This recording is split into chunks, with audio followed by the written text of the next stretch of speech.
दृश्यांमध्ये दिसणारे हे आहेत एक दिव्यांग बांधव यांनी आत्महत्या करण्याचा प्रयत्न केलाय। आता तुम्हाला वाटेल नेमकं असं काय घडलं की त्यांच्यावर आत्महत्या करण्याची वेळ आली। याचं कारण आहे पाणी। हो, बरोबर ऐकलं तुम्ही, पाणी टंचाई। पाणी टंचाईला वैतागूनच या दिव्यांग व्यक्तीवर ही वेळ आली आहे। एकीकडे स्मार्ट योजना, स्मार्ट सिटीचा ढोल वाजवला जात असताना एका नागरिकावर ही वेळ आली आहे। आत्महत्या करताना नेमकं काय घडलं, कोणी त्यांचा जीव वाचवला आणि त्यांचं नेमकं काय म्हणणं आहे आणि ही घटना नेमकी कुठे घडली जाणून घेऊया या व्हिडिओच्या माध्यमातून। डोंबिवली आणि कल्याण ग्रामीण मध्ये तीव्र पाणी टंचाई आहे। गेल्या 8 दिवसांपासून घरात आंघोळीसाठी, पिण्यासाठी देखील पाणी नाही, तर बाकी सगळी कामं कशी होणार? आणि याच पाणी टंचाईला कंटाळून MIDC निवासी भागातील काशीनाथ सोनावणे वय वर्ष 76 या दिव्यांग वयोवृद्धानं इमारतीच्या गच्चीवरून उडी मारून आत्महत्या करण्याचा प्रयत्न केला। पाणी टंचाईबद्दल MIDC कार्यालयात जाऊन नागरिकांनी जाब देखील विचारला। MIDCच्या अधिकाऱ्यांकडून थातूर मातूर उत्तरं देण्यात आली। पाईपलाईन बदला, पाईपलाईनची तपासणी करतो अशी उत्तरं अधिकाऱ्यांकडून देण्यात आली। पाणी टंचाईने त्रस्त असलेल्या नागरिकांची सहनशीलता संपुष्टात आली आणि सोनावणे यांनी राहत असलेल्या गुरुदेव सोसायटीच्या गच्चीवर जाऊन आत्महत्या करण्याचा प्रयत्न केला। यावेळी त्यांना अनिल या तरुणानं पाहिलं।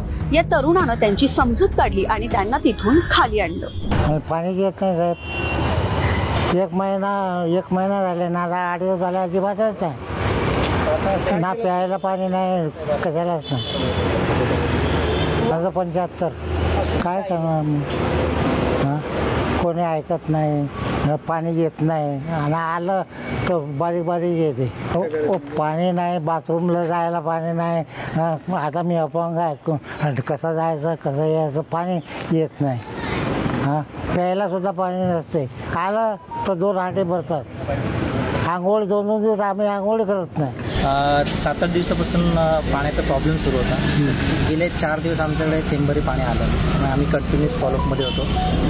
तर MIDCचे अधिकारी वगैरे येऊन चेकिंग करून गेले। खाली असंच काम खाली चालू होतं। त्यावेळेस आम्ही बघितलं की वर काका टेरेसवर ॲक्च्युली त्यांना चालण्याचा प्रॉब्लेम आहे, त्यामुळे ते एवढ्यावरती जाऊ शकत म्हणजे सहज आम्ही आवाज देऊन विचारलं की काका तुम्ही तिकडे कसे पोहोचले?